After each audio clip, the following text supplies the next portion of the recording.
Ladies and gentlemen, welcome from Beijing. It's a pleasure to have you online, and it is definitely a pleasure for me to greet you here from the European delegation in Beijing, and I'm joined by the Ambassador, Nicolas Chapuis.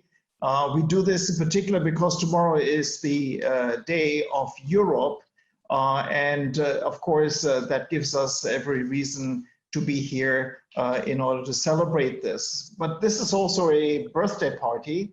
The European Chamber was founded 20 years ago, and this is our big party this month. On top of it, I must say, being German, I of course am very much aware of 8th of May, which is 75 years after the war, Second World War ended. And to me, that is a significant date. My father was one of the troops that invaded France and also invaded the Soviet Union. And as you can see now, my ambassador is French and my wife is Russian. And that just shows how over time Europe has found ways and means in order to overcome this, in particular the European Union, created a peace zone, not just an economic zone. So European Day means a lot to me personally for that very reason. Yeah, we have three eminent speakers. We have the A-team here today. We have Phil Hogan, the sitting European Commissioner for Trade, an old friend of ours when he was already Agriculture Commissioner. We have Jacob Wallenberg. He's based in Sweden. He is head of investor, which of course you can relate to ABB and Ericsson, other places.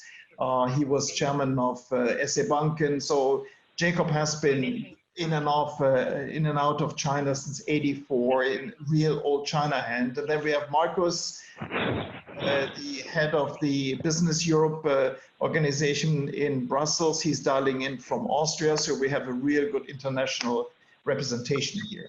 So before we start, I give the floor to our ambassador, Nicolas. Well, good afternoon from Beijing. And as Joerg just said, this seminar today is the first of a series that the EU Chamber of Commerce is organizing this month to celebrate its 20th anniversary. Just 2 days ago, we marked also the 45th anniversary of EU-China diplomatic relations, and it shows how much the Chamber and this delegation are in sync. The recent issue of The Economist was titled The 90% Economy. Now, the missing 10% is what requires now our full and immediate attention, especially in China, where the new normal has started. The EU-China economic and trade relations are strongly impacted by the pandemic worldwide. EU businesses in China today face the disruption of the supply chains and are still unable to organize a smooth return of their expatriate personnel and other dependents. They also face a growing anti-foreign sentiment linked to the elevation of tensions in international relations, especially between the US and China. And so, to define in present circumstances EU-China economic and trade policies, it is my privilege to introduce the EU Commissioner for Trade, Phil Hogan. The Commissioner knows particularly well China, and I recall fondly his last visit in November 2019.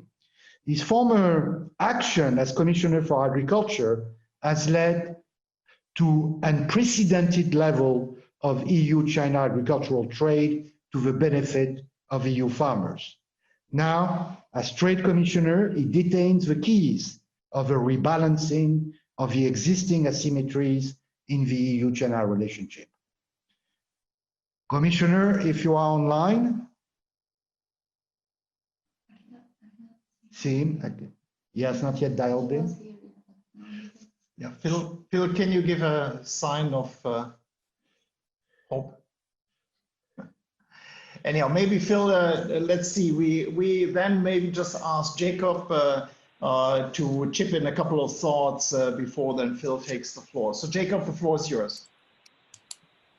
Okay, Jörg, thank you very much, and Ambassador. Let me just say that I'm indeed very honored to be part of this celebration of the Chamber. I have over many years personally been engaged in China's economic integration. I'm a member of the International Advisory Council to the Mayor of Shanghai since over 20 years, and I'm a member of the Advisory Council of the Tsinghua University in Beijing, amongst others.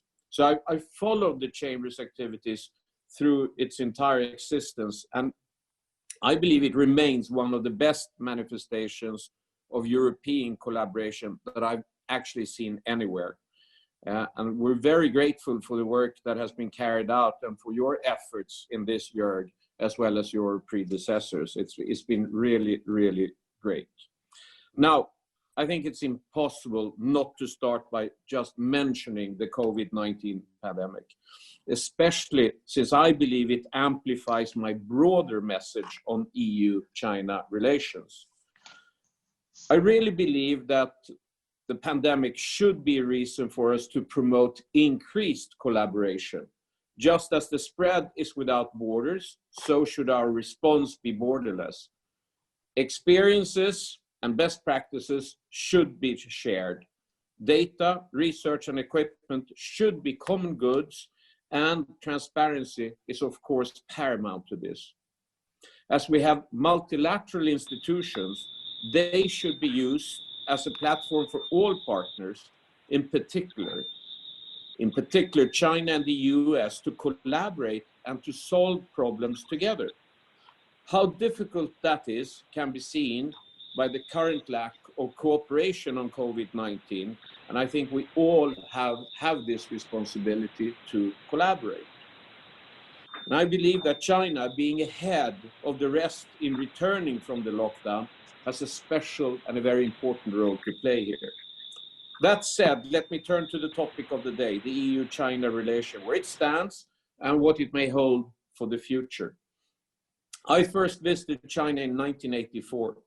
At that time, as we all know, there were literally rice fields where there are now R&D centers and high-rises.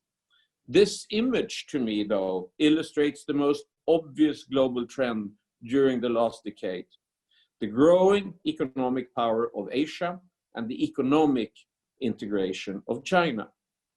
This success story is the result of China's extraordinary receptiveness and ability to absorb and generate knowledge, but also a testimony to the strength of mutually beneficial commercial relations.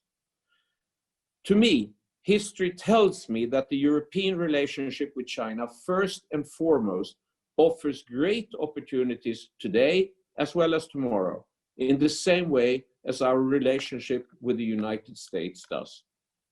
China is today an integral part of the global economy and an indispensable partner in addressing global challenges such as climate change, the COVID-19 pandemic, and the development of world trade, amongst others. I see how far the economic integration of China has gone from the companies I'm involved with. For Ericsson, China has been a key market for more than 120 years, is an important base for both R&D and manufacturing. And for ABB, China is the second largest market worldwide, with nearly 20,000 employees in R&D, manufacturing, sales, and services. Therefore, the discussion about decoupling China from the rest of the world is somewhat detached from the practical reality. It would ruin value, efficiency, and productivity. It would hinder R&D and force the rest of the world into a difficult, damaging, and dangerous choice between parallel systems.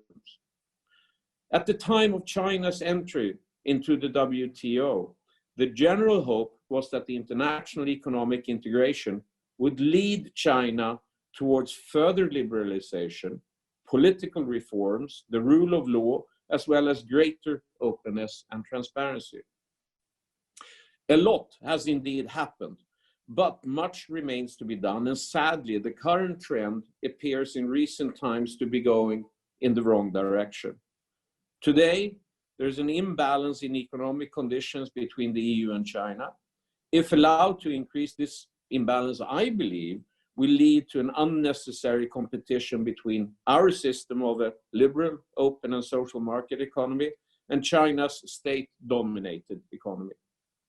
We see a more assertive China, using all instruments at its disposal to rapidly develop its industrial capabilities. We unfortunately also see European companies in China still impacted by state interventionism, unfair trade practices, and I believe from time to time, unfair treatment. While we salute the opening of industrial sectors, including the financial sector, foreign banks' share of total assets in China is less than 2% and actually decreasing. Although we all understand that political reforms do take time, it is crucial for me as a business leader to be able to register an openness to discuss societal issues. My credibility as a responsible owner is at stake if violations of civil rights take place where we have operations, obviously. Recent events in Jinyang, Hong Kong, and some consular cases, also involving my own country, are in this respect factors detrimentally affecting the broader relationship. Now, as a friend of China, I have consistently highlighted these issues to Chinese leaders to explain and to instill our perspectives. When looking at the future, my conviction is that the European approach towards China must be built upon the concept of mutual inclusion rather than isolation. The goal must be for China to become a responsible stakeholder in the rules-based world order, not a systemic rival. This will require real efforts and engagements from both sides through negotiations and hard-fought agreements. Europe needs to take serious steps to become a strong, united, demanding, and capable partner of China. We need to get rid of our naivety and sometimes outright ignorance in relation to China and ensure equal terms and a level playing field as guiding principles. Business may be less naive when it comes to China, but we business need to be more assertive when demanding equal treatment in China. Having said that, I believe that we at the same time must radically deepen our knowledge about China, the Chinese language, its culture, and history. And China, for its part, must instill a sense of trust and predictability in relation to Europe. This can only be done by allowing for much more transparency and openness and respect for a common set of rules. China must send a clear signal that they are ready to assume a greater responsibility for the world economy and conduct diplomacy in a mature way. All in all, I believe China, Chinese markets, and Chinese consumers stand to benefit greatly from allowing foreign companies a greater market access in China, in the same way as Chinese companies have gained access and developed into the EU market. From what I have seen since I first visited China in 1984, this belief is also firmly anchored in history.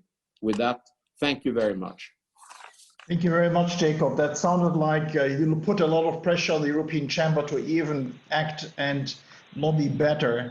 I very much appreciate your candid statements, and I'm sure we come back to this in our Q&A session. I think that now Phil is on the line, the Commissioner for Trade of Europe. So Phil, the floor would be yours if you can hear me. Thank you very much. Can you hear me? Very well, very well. Thank you. Well, good morning, Chairman, and good morning, ladies and gentlemen, and good morning from Brussels. I hope you're all managing as best you can in these very unusual times. So I want to start by thanking the European Chamber of Commerce in China and Business Europe for the invitation to participate in today's webinar. My colleagues and I always appreciate the work that you do on behalf of European companies. And of course, I've seen for myself the great impact that you are making on the ground during my recent mission to China in November, and indeed on many other occasions.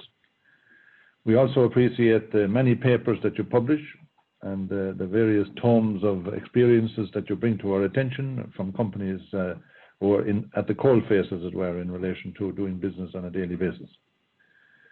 I want to take the opportunity to wish the Chamber a happy 20th birthday. Your anniversary falls on a very important day and a very important time, and it coincides with 45 years of EU-China relations. And these are important milestones, and I think we can safely say that the EU-China relationship has come a very long way in those times. So we are faced, of course, now with a totally new set of challenges with many unknown outcomes.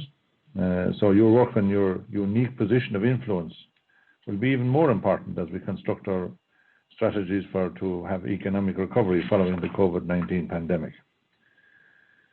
So we're facing not only an unprecedented health crisis, but also an unprecedented economic crisis. I expect it will be as bad as it was 100 years ago, or even worse. So it will affect all sectors of our society and our economies. So we have published in recent days our expectations in terms of the economic forecast for this year, and they're very depressing. The economic shock has been very difficult on a number of fronts. Demand has dropped, supply chains are disrupted, investments are on hold, and the banking sector has seen again a surge like some years ago in non-performing loans. So the world will be different, and will require a concerted global effort to steer things in the right direction. And there's a strong risk that we may see an acceleration of pre-crisis trends, such as the weakening of the multilateral system and increased calls for de-globalization. And here in Europe and in the European institutions, we've been working with member states to address this crisis on all fronts and address these issues. Health policies, of course, is the competence of member states, so therefore the Commission and the European institutions can only do so much, but what we've been trying to do is to coordinate efforts in member states by supporting increased manufacturing of PPE in Europe, by waiving import tariffs and value-added tax on a temporary basis, by engaging in joint procurement for essential medical supplies and medical equipment with member states, and of course supporting the scientific and the research efforts in order to find a vaccine and find solutions to this particular problem. In the economic sphere, we have taken measures through the Eurogroup agreement that provides a safety net of work for workers and businesses and public finances. Of course, the ECB have done a lot as well in terms of liquidity. But the Commission is also working to ensure the smooth delivery of goods in the internal market, thanks to the creation of priority lanes, or what we call them green lanes, for freight transport. We're pushing for coordinated global responses as well as our international organizations like the WTO and the G20, and through international initiatives like the International Pledging Conference last Monday, which was a great success and generated $8 billion. Of course, some things will be different post-coronavirus, and the vulnerabilities that are apparent in the global value chains need to be addressed. And there are many different views and many different approaches to this conversation. But I think it will be necessary to diversify and solidify supply chains, which will make our economies less vulnerable in the future in critical areas. I'm thinking particularly of the health area. An open trade policy, in my view, is essential for a successful economic recovery plan. And for companies of all sizes to reap the benefits of trade in the recovery phase, we need stability and predictability in the trading environment. So we are making the case in Europe forcibly at international level, because we are convinced that a global crisis requires a global response. That's why at the latest G20 Ministers' Conference and statements that were issued, we didn't get the ambition that we would like, but we made some progress. But I'm working to see, can we even get more ambition with our G20 members to preserve the free flow of goods, notably medical equipment and also food. The World Trade Organization is an essential actor as well in terms of adapting to the rules of the 21st century, but also helping with the fallout from this crisis. In the short term, it should help to ensure transparency and monitoring of trade and investment-related measures taken in response to the pandemic. We need to lift the restrictions as soon as possible that are put in place during this crisis. And the EU is exploring how to facilitate the trade of medicines and protective equipment, including the elimination of tariffs. And I think this can be achieved via an update of the WTO pharmaceutical initiative, and we can get more countries to join this initiative. So we need global rules to maintain stability and predictability. Therefore, we have to redouble our efforts in relation to WTO reform. We need a rules-based system supported by a functioning dispute settlement mechanism. So we're ready in the EU to engage with others to overcome the latest deadlock that we have on the appellate body, an independent appeal system. We've set up a stopgap arrangement of arbitration with 18 other WTO members. We call it the Multi-Party Interim Appeal Arbitration Arrangement, or MPIA. And this EU-led initiative is now in effect since last Friday. The process of putting it in place, a pool of high-caliber arbitrators has already begun, and we'll have completed this job in June. Now, Chairman, I just want to say a few words about what I see as the present state of play on EU-China relationships and our investment agreement negotiations, So I think that what we need is more collaboration with outside the European Union with our free trade agreements and our investment negotiations. So I have tried to intensify the debate around China's growing political, economic and technological influence.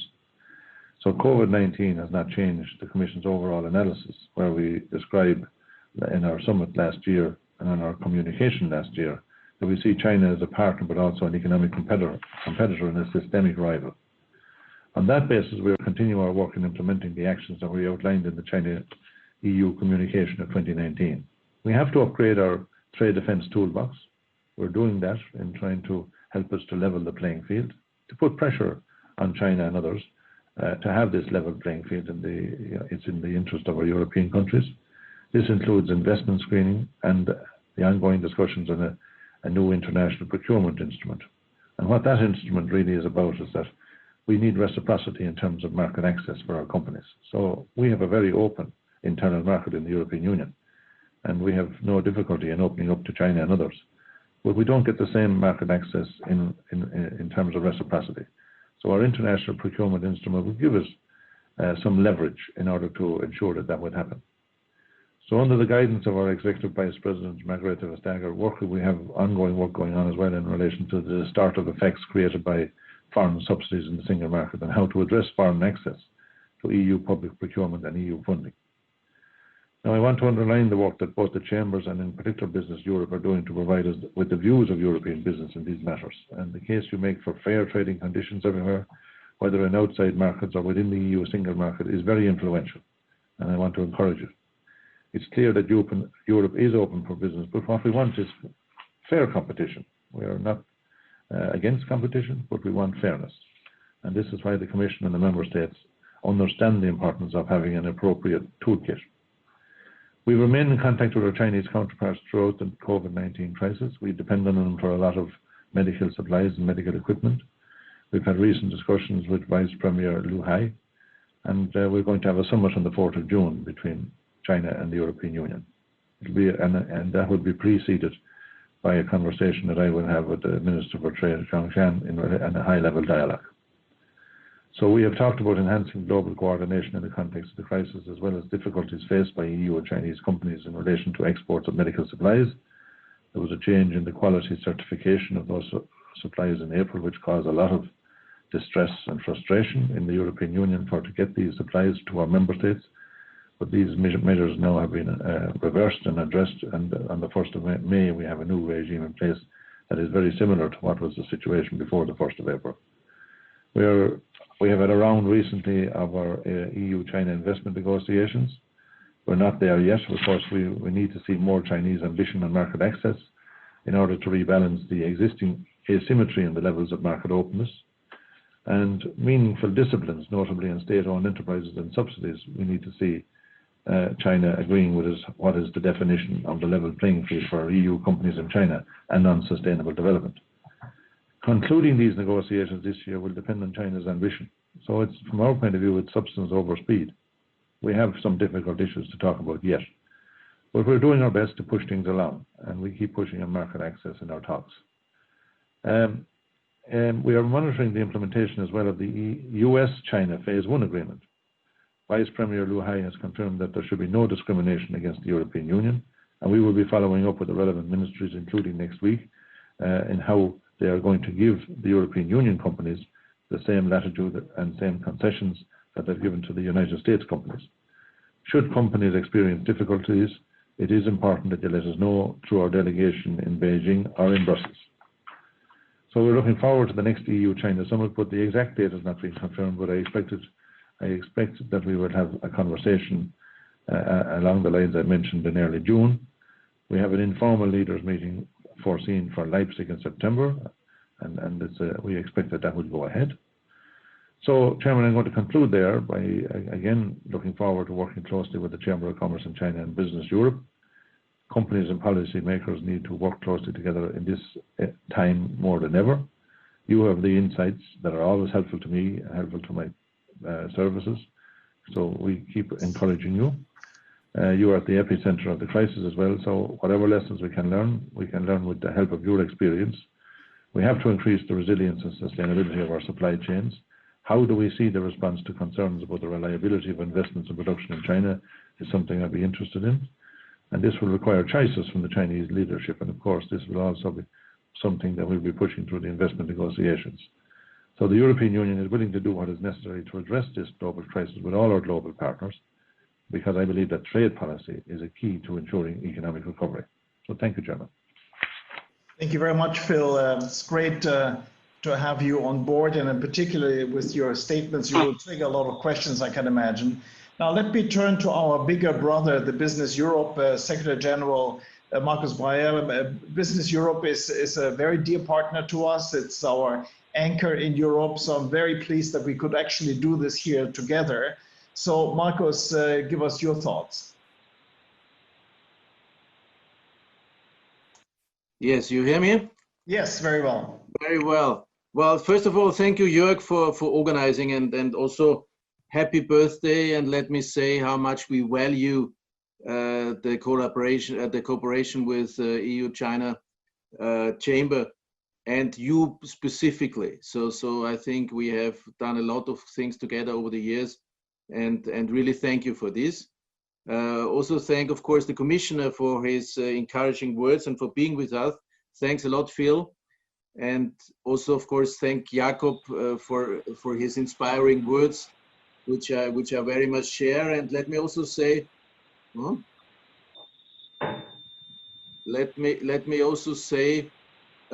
congratulations to the ambassador, and thanks for hosting us, and congratulations for the 70th anniversary. And I think we see in these days, even so in the early days, the European level was much criticized. We see how much we need it, and we also see that we can also find an answer to the incredible crisis we're in together, first in Europe. And I totally agree with Phil. We need to find also a global answer to a global problem, which the virus has been. I'll start by saying some words about the virus without going into too much details or about the economic impact. I mean, Phil has alluded already to the fact that, of course, this is the deepest economic crisis we will have seen in peacetime since the 30s of the last century. And obviously we went from a supply shock to now a demand side problem, and we have deep impacts in many of our businesses. I must say we are very grateful for the support we get from the Commission. We have real-time reporting schemes to DG Trade on the problems we have globally, and to DG Grow on the problems we have inside the European single market. One of the direct consequences was these green lanes, which was very important because we started at the beginning of the crisis with borders closed down, and with 30 to 50 kilometers, for instance, between Italy and my home country, truck jams, and luckily we were able, and the Commission was able to overcome this with these green lanes. So I would say this is very important. I don't need to repeat the figures. We know how deep the crisis is. We are dealing with the response, of course, and of course this goes in 3 steps. I think the emergency measures with the goal to keep as many companies alive and as many workers in work are well underway. So this is important. We are very much, of course, now in the exit phase.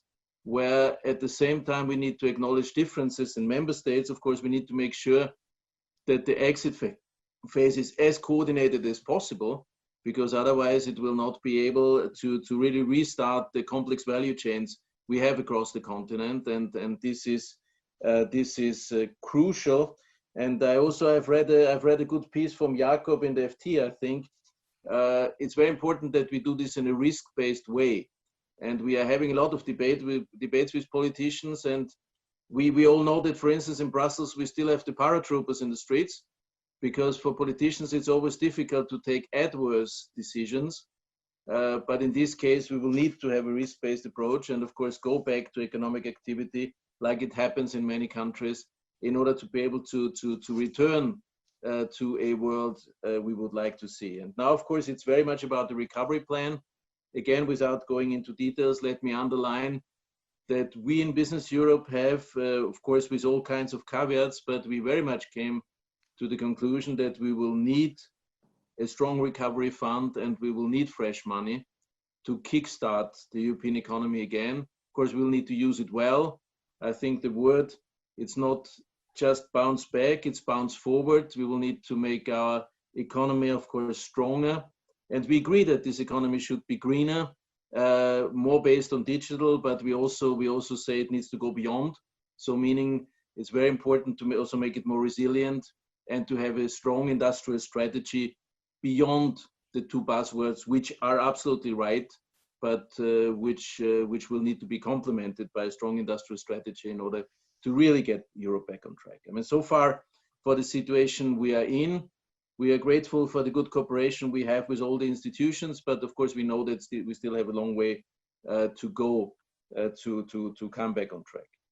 On the EU-China relationship as such, and on the question I've been asked whether COVID has an impact on this, and of course this is something everybody is interested in.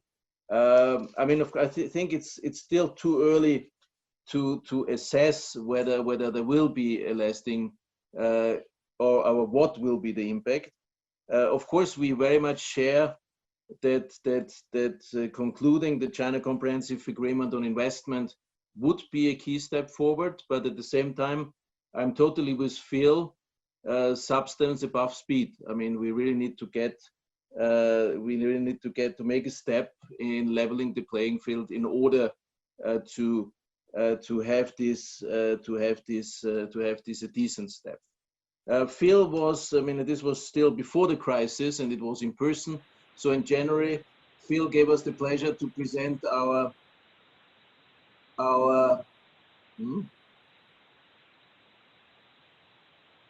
It's fine, we can still hear you. Yeah, very well. To present our EU-China strategy together with him. And I mean, this goes a bit in the same direction as Jakob has already alluded to. We want a stronger and fairer economic relationship with China, but in order to do so, we will need to rebalance it. There's a number of concerns and irritants which have been there before the crisis, which of course have not gone away in the Chinese market, but also in the European market and also in third country markets. And we will need to make steps here. And of course, best way would be to limit state interference in China, but this is not likely to happen. So therefore, we will need to have our own toolbox, and Phil alluded to it. We will need to have our own toolbox in order to level the playing field and to be sure that we deal with the systemic challenge. And to bring you one example. Of course, Phil has already brought a very good and long list. I mean, we have proposed 130 concrete recommendations in order to balance the playing field. And one example is the state-owned enterprises instrument, where we would see the necessity of reversal of the burden of proof when it's about, for instance, industrial subsidies, because we see that, I mean, the trigger via the state-owned enterprises is one of the routes or the route where the distortion is felt the most in Europe. On the outlook, how will and how should this develop? I think I totally agree with what has been said and what specifically Jakob said. It's absurd to talk about decoupling because, I mean, we know about the reality and and we want to make, and of course, let's say the way the US deals with China is not making it easier. And of course, we're very concerned about recent developments where the US is at least discussing going to an extraterritoriality we have never seen before. I mean, basically making rules for also European companies when they deal with China. So we will have to have a clear discussion on this.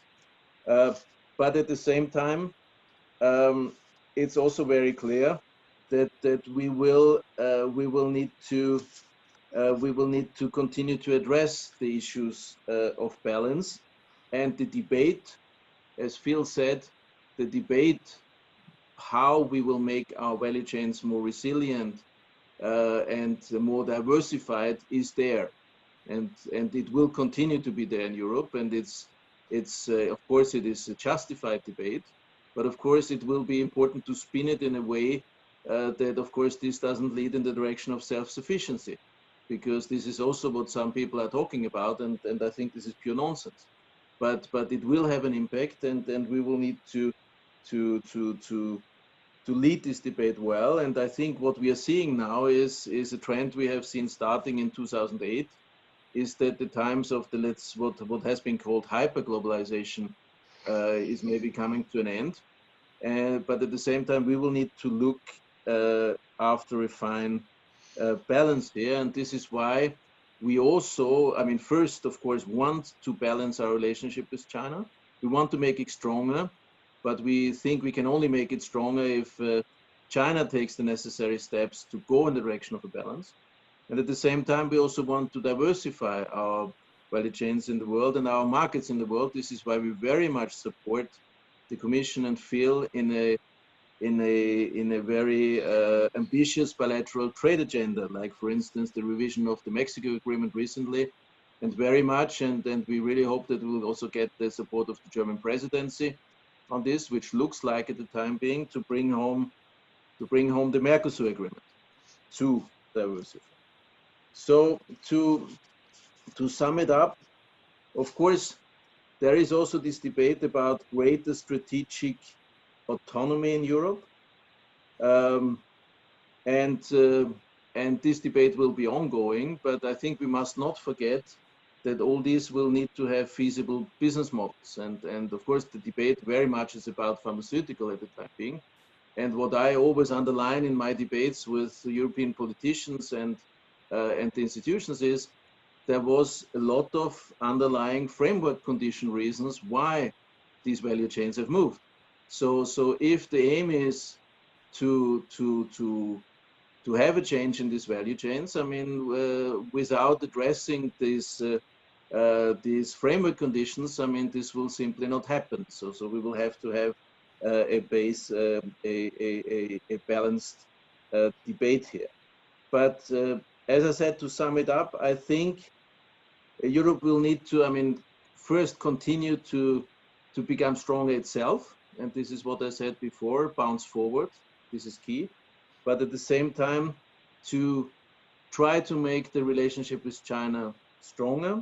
But I mean, this means we will need to make it more balanced, more reciprocal, and we will need to address the irritants which have been there before the crisis, which have not gone away, and which will need to be solved. Thanks again for organizing, Jörg, and thank you for the great cooperation we have. No, thank you very much for our bigger brother joining our birthday party. I just go straight into questions. Maybe I just have the privilege of chipping one in the direction of Phil. You know, in these days, everyone talks about WHO. So I'm very happy that you mentioned WTO. Could you just maybe tell us your expectations? What is the role of WTO post-COVID?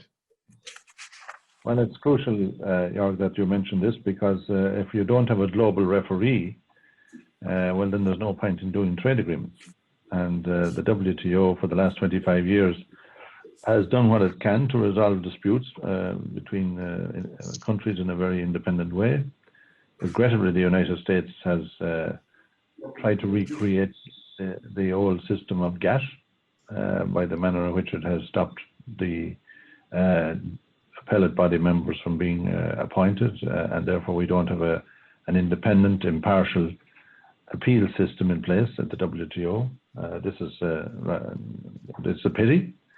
I think that we need the WTO more than ever now, because we need to lift restrictions that are being put in place because of this pandemic, or being used as an excuse as part of this global pandemic. And we need to have a guarantee of open, rules-based trade on a multilateral basis. And this is what the European Union is fighting for. And we have set up, with the help of 19 other member countries of the WTO, recently a stopgap measure for arbitration, which will help to adjudicate on disputes between the members that have joined. I expect that more members will join in the coming weeks. So it will provide a critical mass of countries to adjudicate on about 65% of trade disputes between us, which is a good first step. And hopefully the United States will join in due course. But I think that it will be unlikely that that will happen before the next presidential elections in November. Thank you, Phil. I would like just the three of you to cherry pick parts of my questions. You know, I mean, public opinion matters in our democracy back home in Europe. And of course, the mood seems to be shifting after Europe has been very forthcoming in help in public opinion on China. This has dramatically changed.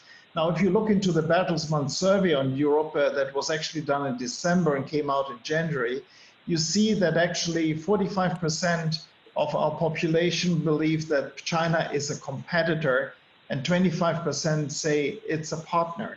And when it comes to particular critical parts, 6% of the respondents trust Chinese companies to handle digital areas, whereas 20% feel comfortable with American producers.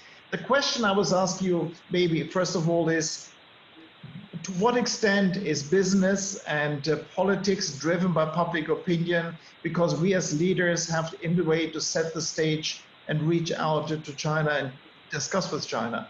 And of course, the second is what do you expect China to do in order to overcome this problem, this image problem also that has been gathering speed over the last 6-7 weeks? Well, maybe Joerg, I might take this first because I deal with politicians on a regular basis. Our trade ministers and I, we regularly interact, and the perception I'm getting now is that there is an appetite to strengthen our trade defense measures, to look at foreign direct investment screening, to recognize that there is a threat to some of our vulnerable sectors and companies, and therefore we need to watch these things very carefully in the context of the present pandemic. And because of the financial crisis and economic crisis that's going to happen in the coming months and couple of years, we have to help our companies to be able to adjust to these realities with the necessary strengthening of our toolbox. And this is what we're trying to do with the foreign direct investment screening, but also the international procurement instrument. And secondly, in relation to your second question about the Chinese, I think the Chinese, certainly the impression I get during the course of our negotiations on our investment side, is that they realize that the openness of the European market will not stay forever, and that they have to make some changes and respond to the concerns of European companies when we regularly state that it's not acceptable that the subsidization of state-owned enterprises attacking the market share of our European companies continues as it is. And using the neighborhood countries in order to beam in competition as well to our European companies with heavily subsidized firms perhaps in North Africa or Eastern neighborhood as well is not acceptable. So we are putting a lot of pressure on the Chinese in these negotiations to realize once and for all that if they want to have better respect in the global world of trade, that you have to have a level playing field, and that we cannot accept the continued exploitation of market share by heavily subsidizing their companies at the expense of the markets that are available on a fair competition basis for European companies. So this is the way in which I see things developing. Can I This is Jacob. Can I comment? Please, Jacob. No, I think, I mean, obviously in business we see exactly the same thing. We see the increased pressures from society at large and affecting the political environment. And of course, that's impossible. That's important to pay respect to. However, I think in a slightly longer term perspective, I think one has to be quite careful here. I think it's really important to underline the power of market forces, competition, to allow free trade, and to continue on that path. Now, of course, it means that we have to that all players have the level playing field principle and all of this. But as we have seen during the COVID-19 process, is that local political pressures have locked in products in different countries not being allowed to move over borders, etc. Those are exactly the kinds of consequences you don't want to see happen for political reasons. So we need to find the balance here as we move forward, as much as I appreciate that there are tremendous pressures here and now. And when it comes to China and their reaction, I can only agree with the commissioner that of course, as I try to argue in my remarks, how important it is that our partners in China are transparent, and that there is truly a level playing field, not only in words but in practice. Thank you. Marcus, you want to say something? Yes, thank you, Jörg. Well, I mean, I had a look at the survey, of course, and of course these trends are a reality. At the same time, one always needs to be cautious with these surveys. I mean, we also had a survey a while ago which basically underlined that in quite a couple of EU countries there was more trust in Russia than in the US. So it's always very much driven by let's say by movement of the moment. But of course there's an underlying certainty, because when we as Business Europe, after long debate and the full year's debate with all our members, moved in the direction to say we need to be more assertive with China, we have not achieved what we wanted to achieve with the means we have applied so far in the last 10 years. And we will need to provide ourselves with a toolbox and new instruments. I mean, this is very much driven by business and not by the experiences business is making, and not by public opinion. At the same time, of course, it's very important to underline that we need to do this on the basis of open markets. But what we also say to our Chinese friends is they will decide, and they will show to the world whether the European way to deal with them or whether the US way to deal with them will be more successful. And if in a confidential way, there will be the impression at the end that the US way, which God knows we don't share the view, will be more successful, this will have an impact on how other countries will be dealing with China. So therefore, I mean, this is to underline once again what I said before. It will be very much also for our Chinese friends to allow for the steps and to make the steps, which will allow to level the playing field and to balance, which could allow us to do what we want to do, is to rather deepen and strengthen the relationship. But there will need to be balancing steps in order to allow for this. Thank you, Marcus. Living here in China, the ambassador myself, we come across very often the question, when it comes to crunch time, is Europe going to be with the US, or is Europe going to be with us here in China? Now, do we actually have to choose, or can we just be simply Europe?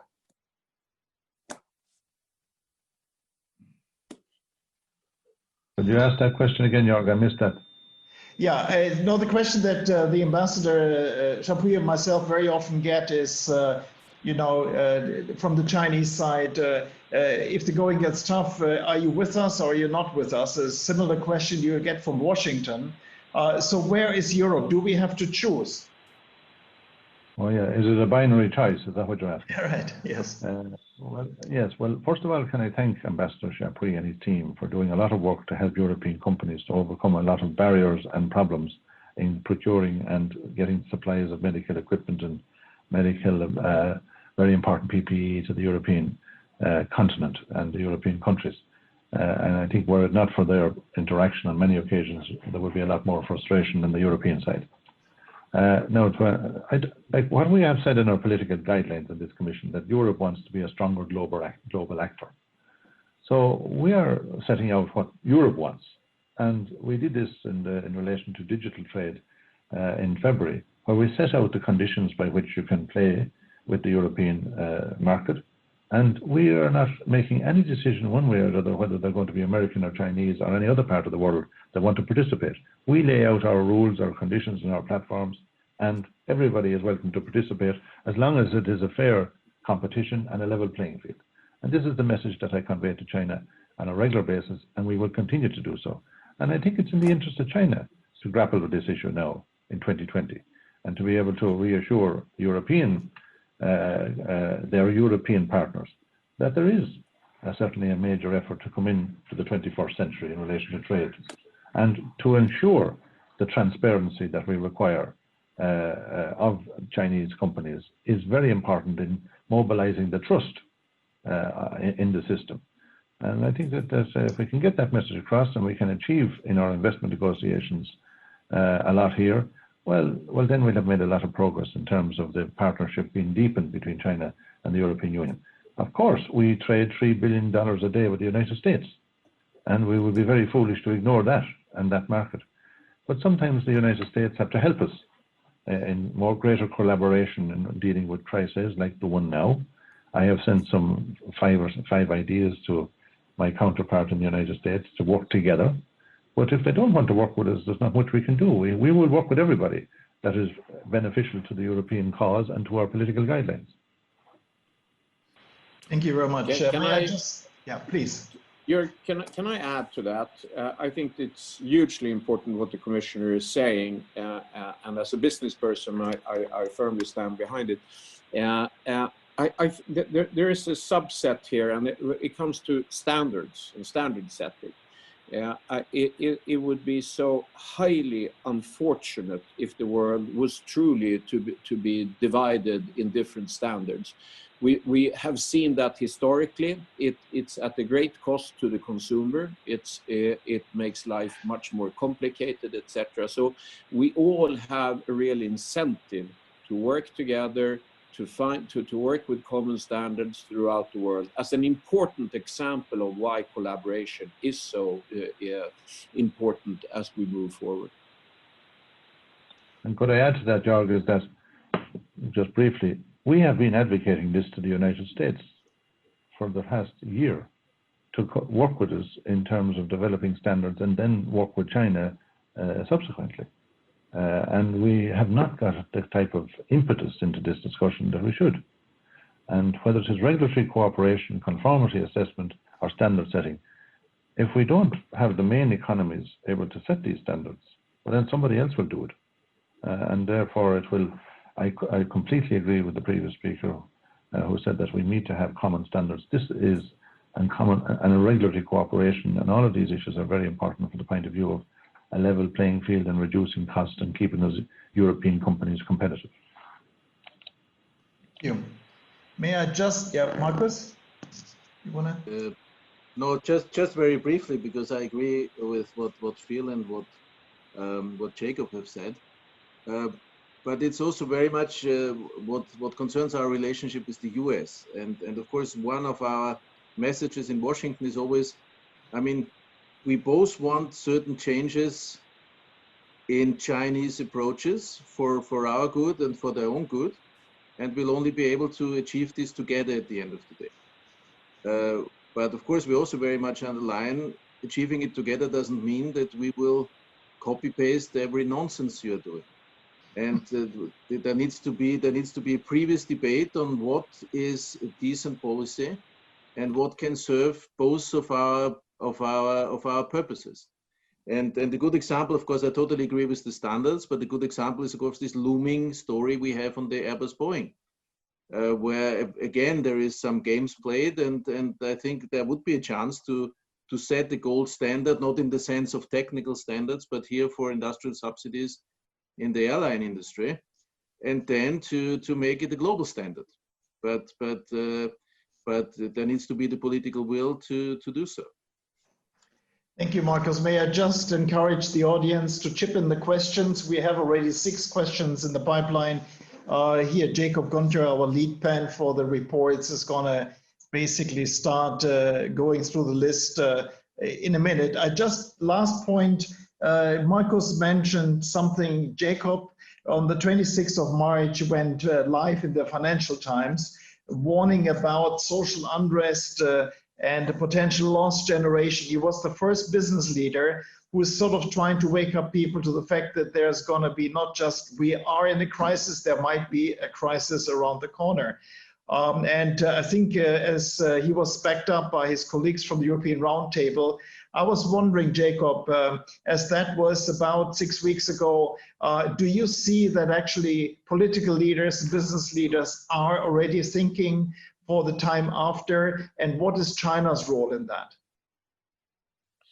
I mean, broadly speaking, yes, there is a much more there's much more of an effort and a focus on debating and talking about how to prepare for the future. What are the important ingredients that are necessary? I think that here it's really, really important that the EU collaborates, that the different countries collaborates a lot more than we did in the beginning when we were unprepared.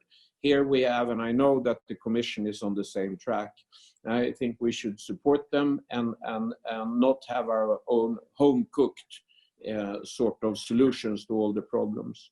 I would like to say, when I raised this issue, my concern was that if the COVID-19 turns out really bad, what will happen is that businesses will suffer and unemployment will increase, and it will increase significantly, and that in turn will create potential social unrest and psychological illness. And at the end of the day, that means that people will suffer, people will die for those reasons, while people are also dying from COVID-19. And I was just trying to sort of balance the issue that we're talking about lives in both these different tracks. And we have to find an intelligent way of balancing as we move forward. When it comes to China, I think, as I said, I think it's all the help that China can give the rest of the world in terms of information, facts, etc., of their experiences is obviously of value.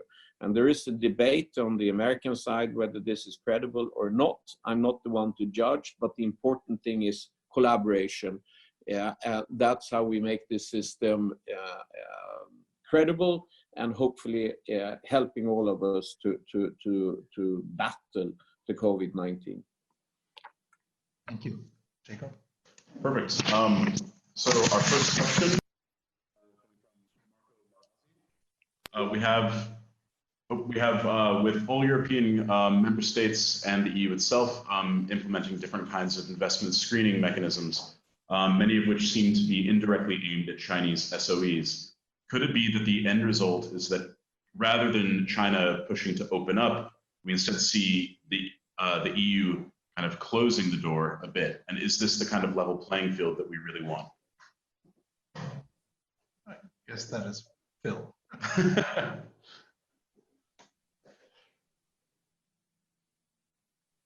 I'm not sure Phil is still there. Well, if... Say that again, Jörg? Yes, Jacob. Okay. Not Jacob Wallenberg, Jacob Günther. Say it again. Yes. So with many European Union member states and the EU itself imposing certain kinds of investment screening mechanisms that seem indirectly targeting Chinese SOEs, is there not concern that this might ultimately result in Europe closing a door rather than China being able to open the door? And is that the kind of level playing field that we really want? No, that's not the case at all. We want fair competition, and we want to have transparency in relation to the rules of engagement. We set out this in our communication, and it was agreed in the summit with the Chinese in April 2019. So there's nothing new in our objective here, and the tools that we're improving or strengthening at the moment, or indeed introducing new ones, is to help European companies to be able to have some leverage when we are being treated unfairly. And it's not good enough that we have in renewable energy sector, for example, constantly our European companies being attacked over the years, with the result that we have a very small number of companies now in the European Union who are able to manufacture the essential components and products that are necessary for our renewable energy sector. They're practically all manufactured in China or in Asia. So this is an example, but we don't want to see happening in other sectors. So we have to have a level playing field, transparency, and we're hopefully that the investment negotiations with China is going to yield some dividend in relation to this. And I think that the United States and ourselves should be working more closely together as well in relation to industrial subsidies in order to put pressure on China to be able to achieve this level playing field. I would love, of course, if we could place all of this then in the context of the rules that we can adapt to the WTO, where we have every global player and every member of the WTO is signing up to this level playing field and the industrial subsidies. Phil, as you have to leave in a minute, maybe I just have Jacob throw in the last question at you.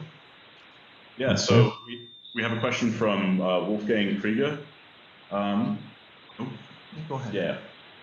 China has already declared many times that it will not change its state-guided and subsidized economic system, as it considers this to be a stabilizing factor for the country.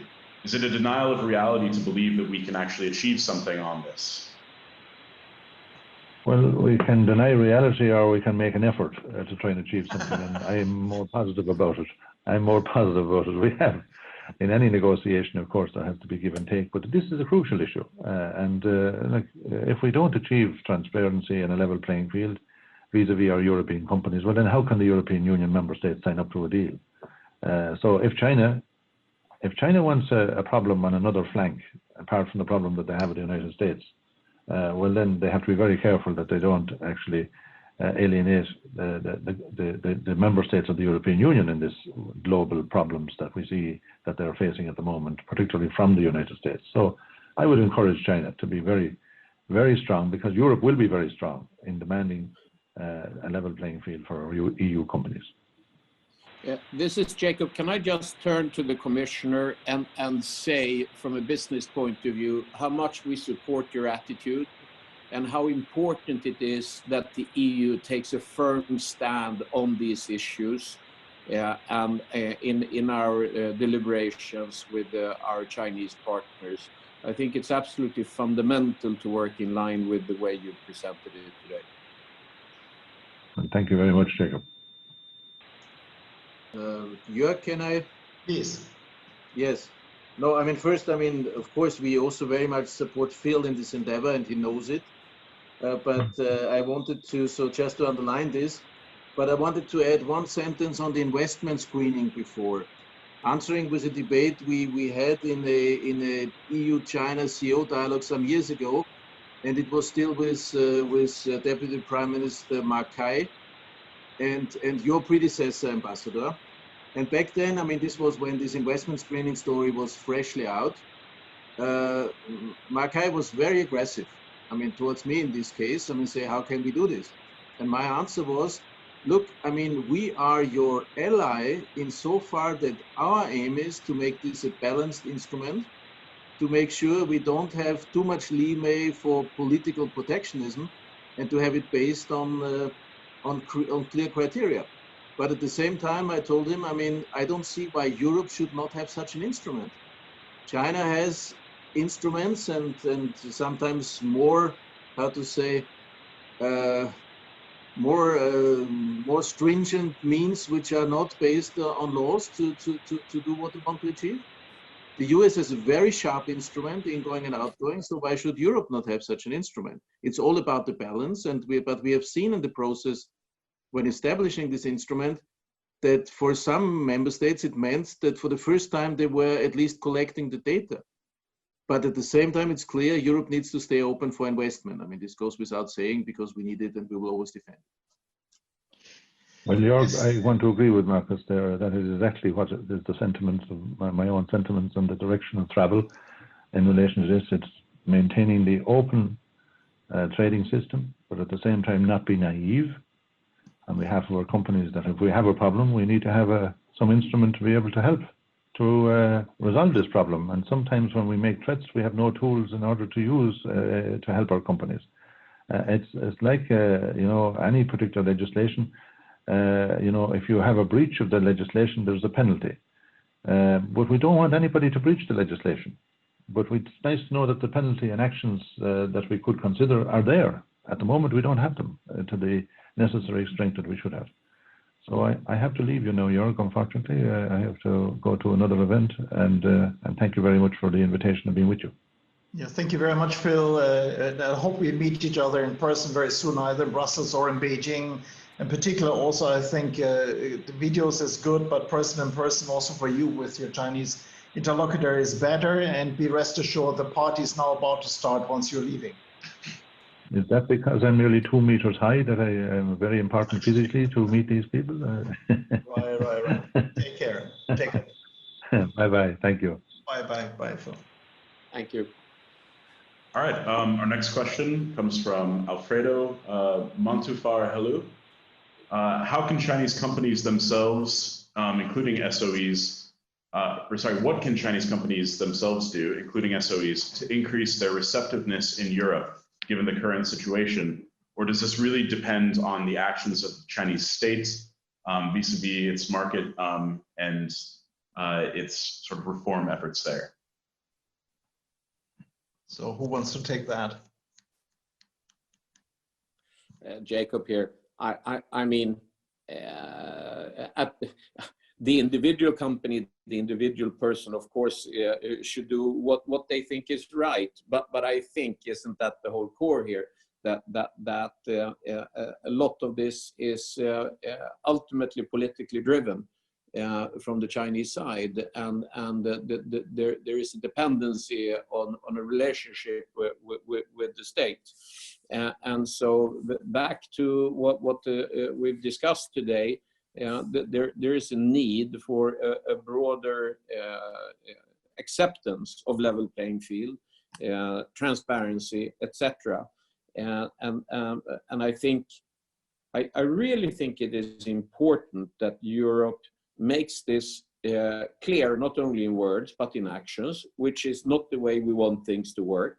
But I think one has to put down a foot or a stick in the ground and work from there, which is in line with what the commissioner argued. And I think that's the way we have to go. And hopefully we can find a clear path forward. Okay, you have another one. No, I mean, I agree. I mean, of course, there's always things an individual company can do, but when it's about the overall design, and as we have been proposing, for instance, to have this reversal of the burden of proof on, let's say, subsidies, I mean, this needs to be fixed somewhere, and there needs to be instruments, and of course the overall, let's say, the overall interest of the economy might differ from the interest of specific partners in a specific case. Great. All right, our next question comes from Anne-Evelyn Luton. She's asking specifically about the chemical industry, but I think it's an interesting question more broadly. What is the risk in general and specifically for the EU chemical industry of massive exports from China, as they are the first country to be moving out of the COVID-19 crisis ahead of all other regions?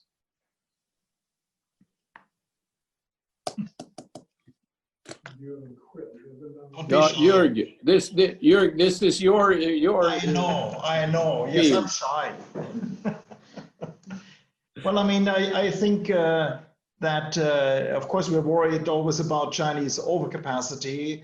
But again, we don't want to deprive European customers from choice. So if China comes back first and this material ends up in Europe, it might be actually very helpful for us to have that there. So I wouldn't say that we should be shy of competition. So once Europe opens up again, I think in the chemical industry, Europe is still world champion, and we should be ready in order to take on any competitor there is. You know, the chemical industry is sort of competitor and partner same time, even among companies. And we are the industry of industries. So in a way, whatever functions first and comes on first should be beneficial for everyone else. Yeah, this is Jacob, and I more broadly speaking, I agree with that principle. I believe in free competition, free trade, and within the confines of level playing field, I'm perfectly happy with great competitors from other parts of the world, including China at this time. Yes, I mean free level playing field of fair, of course, not dumping. But we have the mechanisms at least. Go ahead.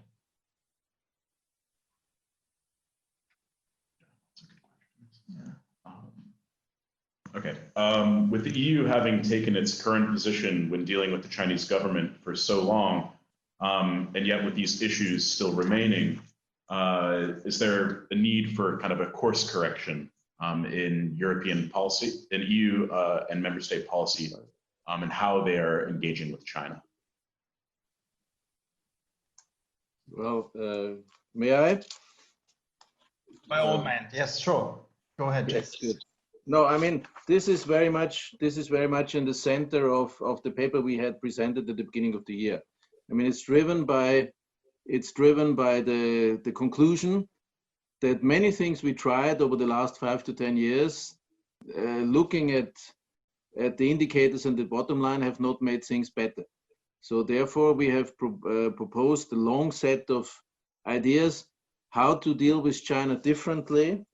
On the one hand, on the institutional side, and on the other hand, in content. So on the institutional side, of course, the idea is to be more assertive. The idea is to be better informed. This is something what, for instance, the US is doing better than us. So we said we needed some kind of a standing strategic body conference on China where the member states, institutes, the institutions come together, share intelligence on China. On the one hand, to reduce the possibility of divide and rule. On the other hand, to be on the same page. And we have seen the same in our internal debate. When we started 1.5 years ago, we were very far apart. We had, of course, the classical defenders of free trade, whatever it costs, and we had those a bit more on the protective side. But the more we went into detail and substance on the China debate, the more we could bring all members together, and we ended up with very concrete ideas.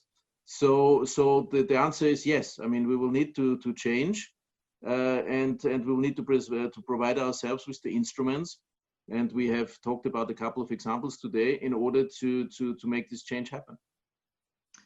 Marcus, you mentioned in your guiding statement that Business Europe did an excellent study, the EU and China addressing the systemic challenge for everyone on air, so to speak. You can either go on the Business Europe website, or you can contact our Madame Chiomue, who has been organizing this, and her email address is in the invitation, and she can then forward it to you. There is a decoupling. You know, talk about the European Chamber. We are wondering what to do next. We came up with Made in China 2025. We had kickstarted the discussion on social credit system.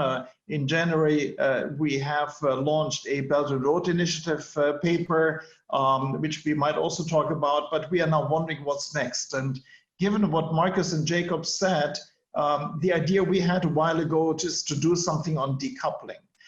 We see this as a real challenge, and we were wondering how companies are preparing themselves, how much they are aware of this. From the European point of view, the two of you, how serious do you see the decoupling discussion going on, and what do you think? How can we enrich the discussion when we come up with a paper, possibly in December? Jacob here. No, I think from my perspective, of course, there is a debate on how do we best engage in China and so on, but it's not on a decoupling basis. It's much more sort of back to today's discussion on the level playing field, pushing forward, being a part of the local community, business as usual in a sense. And that's what I hear, and that's what I sense. But of course, there's some difficult. It's a difficult time we're in, and the whole political debate, China-US, doesn't improve things, of course. Well, I mean, I think Jörg, I mean, this brings us a bit back to the question which was raised earlier on this binary question, and obviously, I mean, the answer for European business and economy is we must avoid at all price that it becomes a binary question, because this would, as Jacob said, it's an initial statement, this would destroy a lot of value unnecessarily. So we are very concerned by these latest developments in the US, and we are in close contacts with our allies there. That, I mean, they are thinking about instruments which could ask European exporters to China to seek a US-driven export license from the US State Department whenever you have regulated parts, components, and software which is regulated in the US. So, of course, this would be a disaster, and we will need to work on this. And for your paper, I think it's important to show basically the dramatic negative consequences this would have on EU business, but at the same time also on US business. I mean, and okay, I mean, I do not want to be naive. I know that facts have not always been the winning backing in our talks with Washington recently, but I think we'll need to keep trying. And then we have seen in many fields, like for instance, when it's about, to bring a totally different example, when it's about car tariffs, that strong economic evidence, I mean, and the support of the US industry in these fields has an impact. May I, at the end, come to a topic which the ambassador and myself come across here very often. I mean, Europe, in particular in the Chinese media, and possibly also in some Anglo-Saxon papers, comes across as very weak, permanently having disagreements and so forth. But when you look at the Bertelsmann survey in January, actually it's surprising to see how proud Europeans are with their own industry. 40% really trust them, and that's actually in comparison to 70% for US and 6% or 5% for Chinese products, which might actually be interesting in the 5G discussion. But also when the survey was asking, are you satisfied or are you supporting the EU's China policy? And there was a very strong support going forward there. So with all of this, I mean, we have a system here which basically has only one opinion. We have an American system with strong opinions and hurricane of anger, so to speak. And we have Europe that normally always has a cacophony of opinions. But at the same time, it looks like we possibly are more resilient than we actually look like. So what's your take on how Europe comes out of this? And how do you see that COVID-19, with all the challenges that Jacob outlined in the Financial Times, could we possibly come out of this stronger?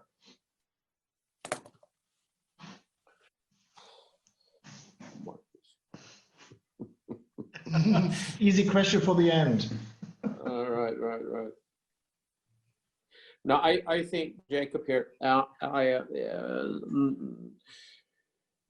I think that if there's any silver lining to the terrible situation we're going through now, I mean, I think it's perfectly clear this will hurt the world significantly. But the silver lining is maybe that we also see the dependence we have on each other.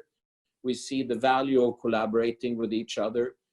We see the value of people being, human, helpful. It might sound very soft, but I think we all are going through a very deep maturing process.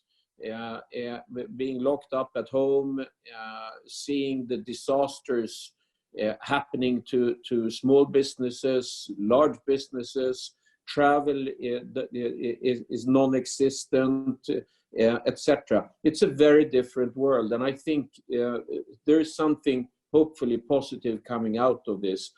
But from an economic point of view, of course, this is not great. Well, I mean, obviously, I mean, we, as we have been saying, I mean, this is the hardest hit since almost 100 years. So it's very negative. But what I can say is, of course, we do everything to draw the lessons and to try to improve the mechanism. And there's, of course, also encouraging signals. So, for instance, I mean, at European level, we see that certain things have become rapidly possible, which would have been unthinkable a month ago or 2 months ago. And I mean, and we also see how our positions are moving, like, for instance, on the SURE, this mechanism to support the member states in order to keep people in the job. Even so, we do not want to see it as a permanent instrument and as a temporary one. I mean, we have supported it because we have seen the necessity to have keep people in work. The same for the recovery fund. I mean, we're not yet there, but I think we have a good chance now to mobilize fresh money jointly in order to kickstart the economy as well. Of course, this will need to be done in a prudent and balanced way, but it's also something which would not have been possible a couple of months ago. But we are not there. But I mean, it looks better than it has looked before. And then, of course, for us, I think the main story will then be that this money, because now it's the fight of having the money, but then we need to be very much aware. I mean, this money is not falling from the sky. I mean, this money will need to be paid back by 2 generations or so, and this means we will need to use this money well. And it's very important, and this is something we are in deep discussions with the Commission.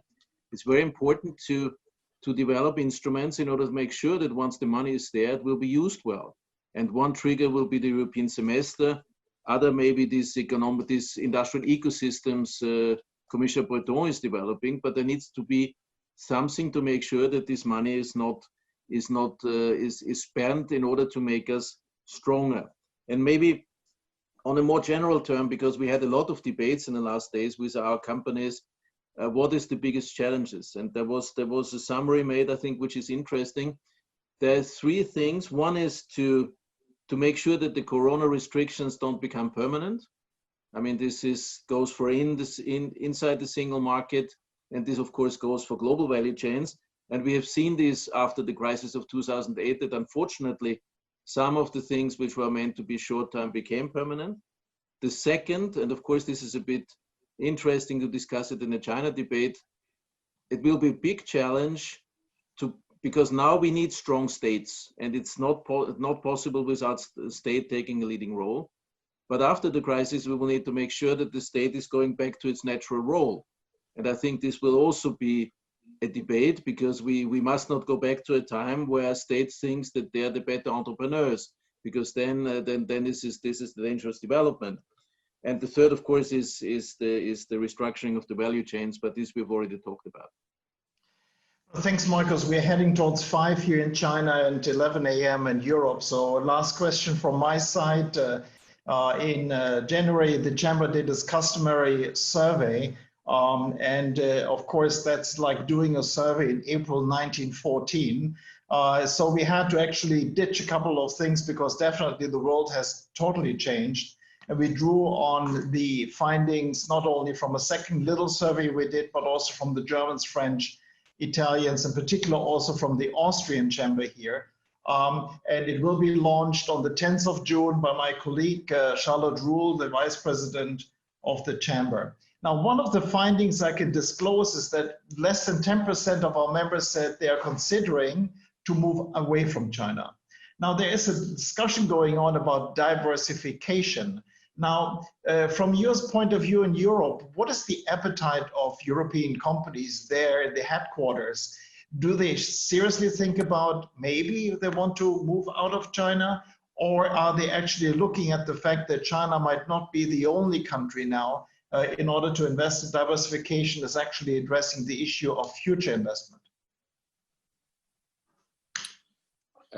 Jacob here. As I said a minute ago, I think that the companies I interact with, they have a very clear view on a long-term commitment to China. The question of moving out of China is not on the table anywhere that I know of. Most of the companies I know have been in China over 30 years. They have everything from R&D, production, distribution, service, the whole cycle, and a significant amount of employees, and a very sincere commitment to the market. I think this remains. There are some important questions that we've discussed today. Of course, the more we can develop those questions, the better exchange we can have. But the underlying commitment and engagement in the Chinese market is very strong, to the best of my knowledge. Marcus, yeah. Yes, well, of course, I mean, this differs from company to company, but in principle, I would agree. I think there's trends we had before which have been reinforced by the crisis, that you're looking at diversification of value chains. We also have seen since 2008 some reshoring, but a lot driven by robotics and automation. So I think this is something which will, of course, continue. And that's also interesting to see that you see big differences within Europe. And there seems to be a chance for some Eastern and Central European countries who are well on track here. But overall, I think we will see a balancing. But I don't see a strong push at the time being. It's maybe also a bit too early to tell, and I would totally agree with Jacob. I think those who have been there for a long time, the long-term commitments are not put in question. Fellows, thank you very much. Thank you in particular, of course, Marcus in Austria and Jacob in Sweden, but I also would like to extend my sincere thanks to Ambassador Chapuis. Nicola, thank you for hosting us here today. We have Europe Day on the May 9th. That was for us important to do it today with our commissioner, as well as to do it in the delegation. And let me end on a commercial. As you know, this is the second round of our birthday party, 6 to go. And the next three ones actually are next week, 13th, 14th, 15th. So the 13th, we go into China politics. And we have the likes of Chris Johnson with us. He used to be the head China analyst from the CIA, so expect some secrets to be leaked. Then we have on the 14th, the Chinese economy. We have two fantastic Chinese analysts, and also Bert Hoffman, who used to be the head of the World Bank here. And on the 15th, we have a discussion that involves our former European Union partner, the UK. And we have the likes of George Magnus from UBS, the man in 2008 who saw the great financial crisis coming. We have Timothy Garton Ash, an icon in Europe. And of course, first and foremost, we have Peter Mandelson, the former commissioner for trade, who has been always incredibly strong support for the European Chamber. So tune in next week 3 times. Thank you for your patience and have a nice weekend.